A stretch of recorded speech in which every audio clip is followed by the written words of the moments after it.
సాయిరామ్. ఈరోజు అందరికి కూడా వాస్తు పట్ల ఒక అవగాహన అంటూ వచ్చేసింది. మంచి అవేర్నెస్ కూడా క్రియేట్ అయింది. ప్రతి ఒక్కరికి కూడా వాస్తు అంటే ఏంటి తెలిసింది. దిక్కుల పట్ల కూడా మంచి అవగాహన అంటూ ఉంది. మనకి ఎన్ని దిక్కులు యాక్చువల్లీ? 8 దిక్కులు. ఉత్తరం, దక్షిణం, తూర్పు, పశ్చిమం, ఈశాన్యం, ఆగ్నేయం, నైరుతి, వాయువ్యం, ఇవన్నీ కూడా కలిసి 8 దిక్కులు. ప్రతి దిక్కు కూడా ఒక పర్టికులర్ ఏరియా ఆఫ్ ఫంక్షనింగ్ అంటూ ఉంటుంది, వాటి హద్దు అంటూ ఉంటుంది, ఎంతవరకు వాటి ఎఫెక్ట్ ఉంటుంది అని. ప్రతి దిక్కు కూడా ఒక ప్రిన్సిపల్ అంటూ ఉంటుంది, ఒక నియమం. ఆ నియమం ప్రకారంగా వాటిని మెయింటైన్ చేస్తే మనకు మంచి రిజల్ట్స్ ఉంటాయి. ఆ నియమాల్ని తప్పించి మనం విరుద్ధంగా ప్రవర్తించాం, అలా మెయింటైన్ చేయట్లేదంటే మాత్రం కొన్ని సమస్యలతో బాధపడతాం, తప్పదు. ఈశాన్యాన్ని కరెక్ట్గా మెయింటైన్ చేస్తామనుకోండి, మంచి వృద్ధిలోకి వస్తాం, అందరు పిల్ల పాపలతో సుఖంగా అందరు కెరియర్ బిల్డ్ అవుతుంది, అంతా బాగుంటుంది. ఉత్తరం కరెక్ట్గా మెయింటైన్ చేసామనుకోండి, ఆర్థిక సమస్యలు అంటూ ఉండవు, అనారోగ్యాల సమస్య ఉండదు, ఇంట్లో ఉన్న ఆడవాళ్ళందరూ కూడా సుఖంగా ఉంటారు. అలాగే ప్రతి ఒక్క దిక్కు కూడా పర్టికులర్ క్యారెక్టర్, పర్టికులర్ ప్రిన్సిపల్ అంటూ ఉంటుంది. నైరుతి చాలా ఇంపార్టెంట్ ప్లేస్ వాస్తులో. అంటే ప్రతిది కూడా ఇంపార్టెంటే. మనకున్న ఈ 10 వేలుల్లో అన్నీ ఇంపార్టెంట్గా ఒకలాగా ఉండకుండా అది లేనప్పుడు తెలుస్తుంది దానివల్ల ఉపయోగం ఏంటో. ఈ చిటికన వేలు చిన్నగా ఉంది కదా అని దాన్ని కొట్టి పాడేయలేం. సో ప్రతిది కూడా దానికి ఉండే దానికి ప్రిన్సిపల్ దానికి ఉంటుంది, దాని ఇంపార్టెన్స్ దానికి ఉంటుంది. అలాగే కానీ ఏంటంటే నైరుతి తంబు లాంటిది, మన బొటన వేలు లాంటిది. ఇది లేకపోతే ఇంక అన్ని వేస్టే. సో నైరుతి కరెక్ట్గా ఉండాలి.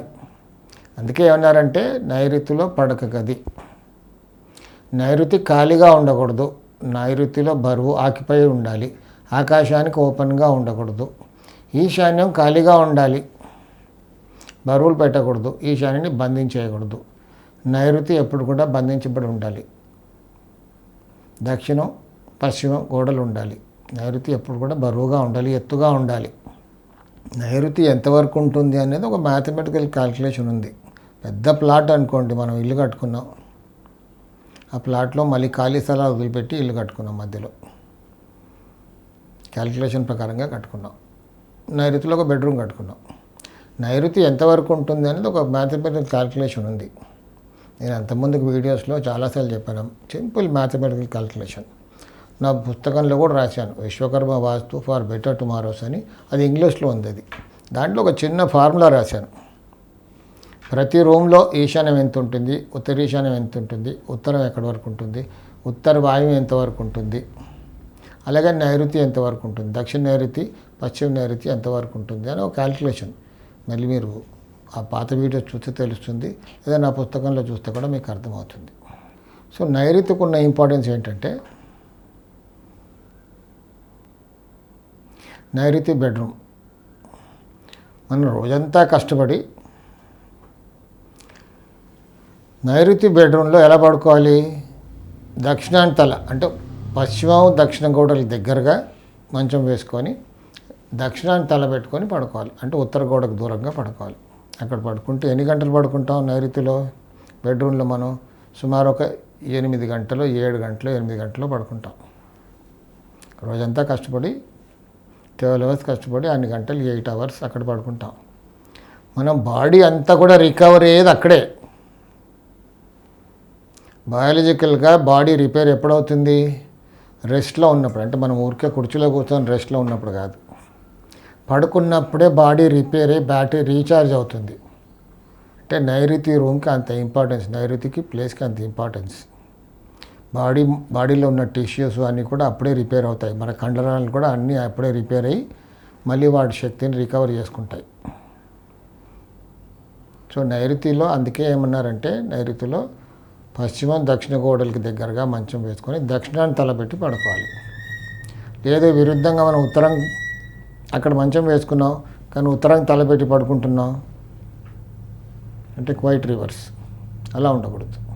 లేదు మనం ఆ నైరుతి రూమ్లో పడుకుంటున్నాం కానీ ఉత్తరం గోడకి దగ్గరగా వేసుకొని పడుకుంటున్నాం అలా కూడా పడుకోకూడదు. బాడీ ఫుల్గా రీఛార్జ్ అవ్వదు. బాడీ ఫుల్ రీఛార్జ్ అవ్వలేదు అనుకోండి, నిద్ర సరిపోలేదు అనుకోండి, చాలా డిస్టర్బ్ అయిపోతాం కదా, ఆరోగ్యం చెడిపోతుంది, ప్రాపర్ డెసిషన్ తీసుకోలేము. నైరుతిలో కరెక్ట్గా పడుకున్న వాళ్ళు ఫ్యామిలీని కరెక్ట్గా లీడ్ చేయగలరు.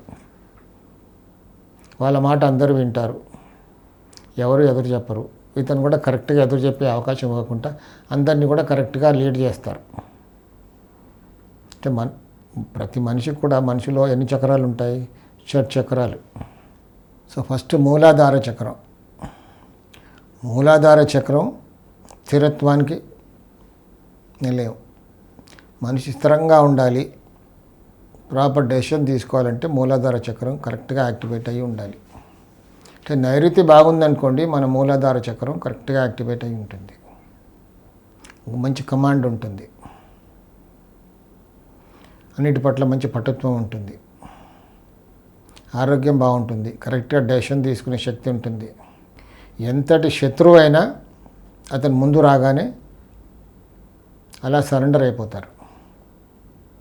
అంటే నైరుతి కరెక్ట్గా ఉంటే శత్రువులే ఉండరు అసలుకి, ఎవరు కూడా అపోజ్ చేయలేరు అసలుకి.